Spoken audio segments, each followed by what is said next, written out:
So would you see a difference in him, like uh, John Gotti at the Ravenite versus John Gotti and you with you in the car riding Uh, around? Two different people.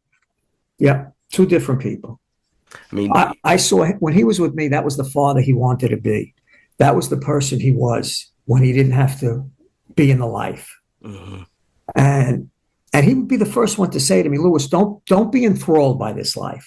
Don't be impressed by this life. We all wind up in jail or dead. That's the way it is. And when I'm gone, I don't want you to be involved with anybody in this life. Live your life. That's what he used to tell me. Live your life. When I'm gone, stay away from everybody. You don't need anything here. You don't need a thing from any of these people. This was the boss. And remember, he was more than just the boss of the Gambino family. He controlled Joe Messina.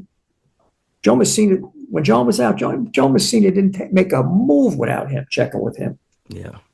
Same with the Persicos. There were three, four families that John had major say in. Major saying.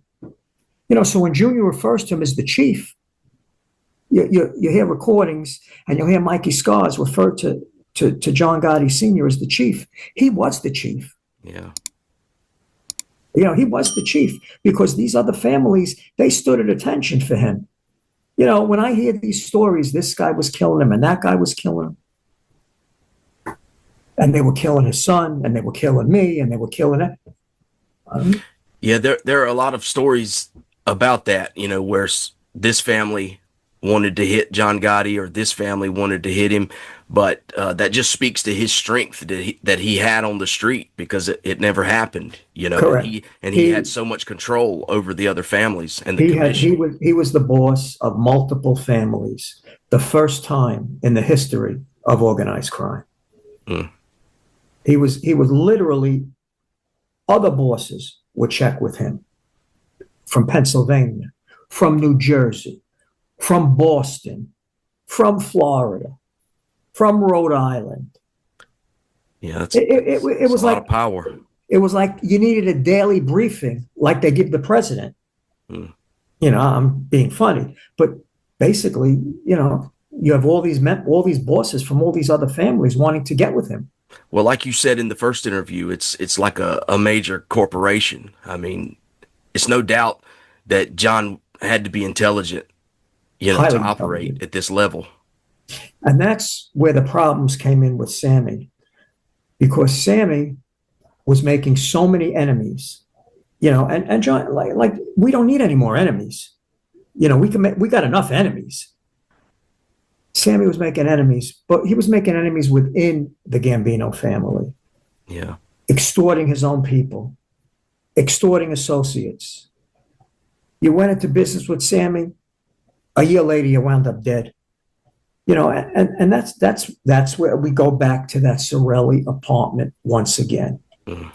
If you have a strong number two that's not acting in such a self-serving manner and not extorting members of your own crew and your own organization, what did he think? John wasn't finding out about this?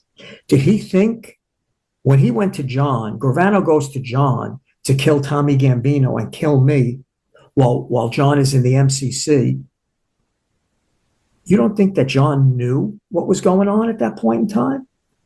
And I'll never forget it. I was on the visit and John says to me, Sammy was sitting across from us and his wife, Debbie, was on the visit. And it was Pete, me, and Junior. Yeah, Pete, me, and Junior, and Jackie D'Amico. And John says to me, he always would sit with his hands against his chest like this.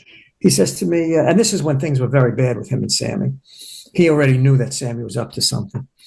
And he says to me, he says, Sammy wants to kill you and Tommy Gambino. He says, I just want to give you guys a heads up. So I said, so what's going to happen? Nothing's going to happen. Nothing's going to happen. So you're saying Sammy Gravano went to John to plan to take you and Tommy Gambino out, is what you're saying? Correct. Gravano hated Tommy Gambino because Tommy Gambino became very, very close to John. So what was all this over? Power. And see, Sammy didn't like it because John Jr. and myself made sure that Senior had everything the way he wanted it while he was incarcerated and while he was being moved over from the Eastern back and forth for court appearances. You know, if John was having breakfast and stuff. And I did a couple of things that, you know, John didn't like that I did, because he used to say to me, stop inciting this guy. If you're going to bring food for him too. And I guess, you know, doing the look back and knowing how the system works in organized crime, I should have been doing that. But there was such a dislike and a distrust. And in fact, I went to Jerry Shargell and I told Jerry Shargell and I told Mike Rosen and I told John on the visit that he was on when he said Sammy wanted to kill me. John was warned that Gravano is going to cooperate. And when it finally became official that it came out that Gravano was cooperating, because I sent Jerry Shargell, went right into the MCC once it was official to tell John. And John turned around and said to Jerry Shargell, Lewis has been telling me this for months and I didn't pay attention. He said this to Jerry Shargell because I went on the visit that same day and he gave me a tap on my shoulder. I thought my shoulder, it still hurts. I thought my shoulder went through the floor. He says, you were right. And Jerry Shargell, yeah, everybody had ideas, but I knew.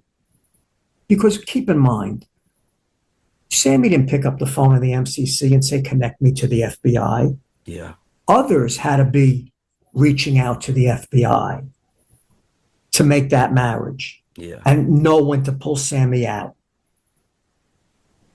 Others happen to have, we've learned since, were his family, his wife, others. Yeah. You know, if John at that point in time, and John was vicious. John was a vicious man. John was a killer. In that life, John was a killer. He didn't go after Sammy's family. He could have easily taken out Sammy's family. He could have easily taken out a lot of Sammy's crew. Yeah. Whether they were guilty or not. Eddie Garofalo, Sammy's brother-in-law. What stronger message than to take out Garofalo? He never did any of that. Yeah. I don't know what hindsight is. We'll never know what hindsight is. I don't know what was in his mind at that point. Yeah. I know other bosses may have taken out family members at that point. I don't know that, but anything is possible.